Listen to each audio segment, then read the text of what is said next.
शिक्षक होते हुए भी हम अपने से छोटे हों या बड़े हों, चाहे वो किसी भी ऑफिस का एक छोटा सा क्लर्क क्यों ना हो, उसके सामने भी हम हाथ जोड़ कर खड़े हुए हैं। इससे बड़ी दुर्भाग्य एक शिक्षक समाज के लिए और कुछ नहीं हो सकता है कि एक शिक्षक को अपने छोटे कर्मचारियों के सामने भी जाकर के हाथ फैलाना पड़ रहा है, उनसे याचना करना पड़ रहा है। तो ये बेहद चिंतनीय विषय है। इस पर शासन को ध्यान देना चाहिए कि शिक्षक होता है, यदि हम मानसिक रूप से तैयार नहीं हैं, मानसिक रूप से हम अपनी समस्याओं से जूझ रहे हैं, तो क्या हम जिस लक्ष्य को लेकर के हम बच्चों के सामने जाते हैं, जिस उम्मीद के साथ बच्चों को पढ़ाने के लिए जाते हैं, क्या हम बच्चों को अच्छे तरह से पढ़ा पाएंगे? क्योंकि हमारा जो मन मस्तिष्क है दो भागों में विभक्त हो गया है। एक तो बच्चों की पढ़ाई की चिंता हमारे ऊपर रहता है, दूसरा हमारे जो मान सम्मान को जो ठेस पहुंचाया जा रहा है उसका चिंता हमको अलग से रहता है। अब यहाँ हम क्या करें? शासन को इस चीज़ को सोचना चाहिए कि हम सिर्फ यहाँ पर अपना मान और सम्मान मांग रहे हैं, ना तो हम उनसे ये कह रहे हैं कि हमारा वेतन दुगना कर दिया जाए, या हमारे बहुत बड़ी कोई मांग तो नहीं है। हम तो सिर्फ यही मांग रहे हैं कि भाई हमारी जो प्रथम नियुक्ति तिथि है हमको उसके अनुसार हमारी वरिष्ठता दे दी जाए। पदोन्नति प्रक्रिया लगभग पूर्ण हो चुकी है, इसके बावजूद भी आज हम शांत हैं, शांति तरीके से हम अपने आंदोलन को आगे बढ़ा रहे हैं। आज भी याचना कर रहे हैं, लोगों के पास जाकर के अपनी समस्या को सुना रहे हैं, लेकिन उग्र रूप हम लोग कभी धारण नहीं किए, क्योंकि हम एक शिक्षक हैं।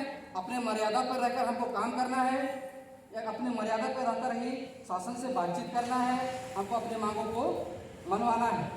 लेकिन दुखद बात तो यह है कि साल भर बीत जाने के बावजूद भी हमारे समस्या पर आज तक किसी भी प्रकार का ठोस निर्णय नहीं लिया गया है और न ही इस पर कोई काम किया जा रहा है।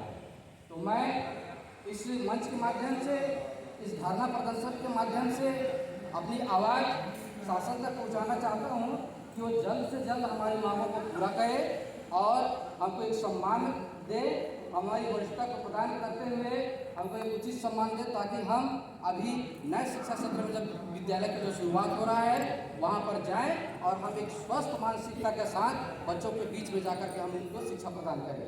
बस इतना ही लगाएंगे ताकि हम जो शांत जो बैठे हैं हमें कुछ ऊर्जा उत्पन्न हो जाए।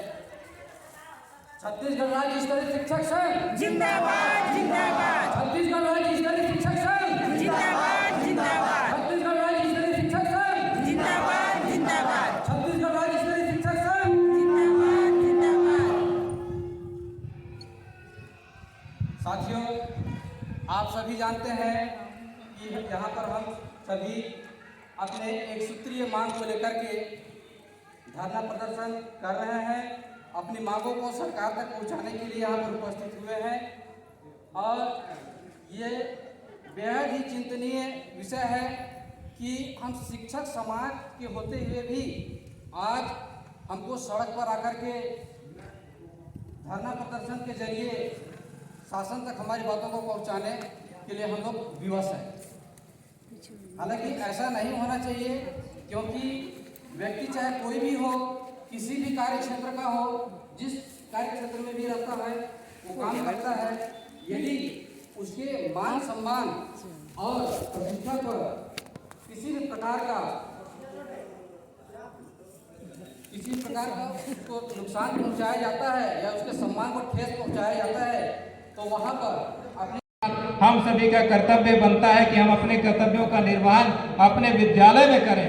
लेकिन आज की छत्तीसगढ़ शासन में बैठे हुए हमारे माननीय मुख्यमंत्री महोदय से भी मैं आग्रह करूंगा कि आज हमको जो यहाँ पर बैठना पड़ा है, ये हमारा कोई इसमें दोष नहीं, हमारी कोई जिम्मेदारी नहीं, हम इसके कोई भी जिम्मेदार नहीं, क्योंकि आज हमको यहाँ तक लाने का सिर्फ और सिर्फ कारण है विभाग, शिक्षा विभाग के अधिकारी, चाहे वो डीपीआई हो, चाहे वो शिक्षा सचिव हो, चाहे उसमें प्रमुख शिक्षा सचिव हो, और सीधे तौर पे कहें तो मुख्यमंत्री भी इसमें उसके जिम्मेदार हैं।